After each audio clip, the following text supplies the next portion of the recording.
Hi, my name is Megan Powell. I'm a doctoral student at the Harvard Graduate School of Education, and in my research, I'm exploring the ways that children think about the relationship between science and religion. In my own life, this is something I've thought about quite a lot.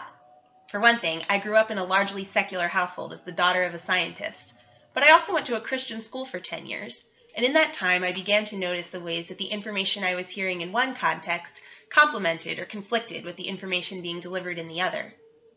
I also spent some time working at the National Science Foundation, where we talked about ways to effectively communicate information to various stakeholders who might be resistant to certain findings.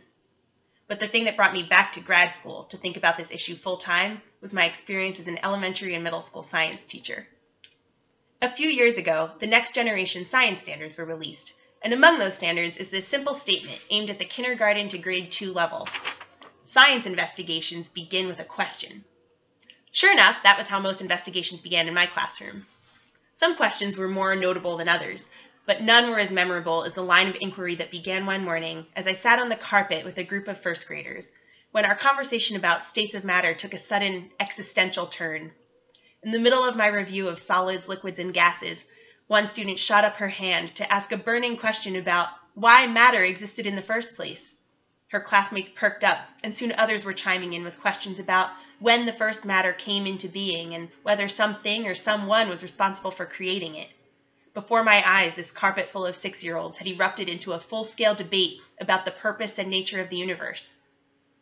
Those same standards also state that science is a unique way of knowing, and there are other ways of knowing. This standard is intended for high school students, but in that moment of organic curiosity, I felt like I needed to share the sentiment with my first graders.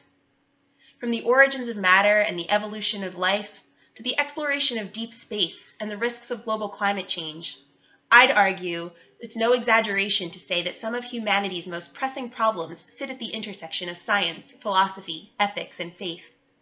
I wanted my students to know that the questions they were asking were enormous, complex, and important, and that it would likely take more than science alone to answer them.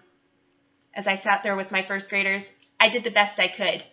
I let them hash it out on their own for a few minutes, and then I stepped in to deliver a brief, extemporaneous lecture on the epistemological underpinnings of science, using as many 6-year-old appropriate words as I could think of.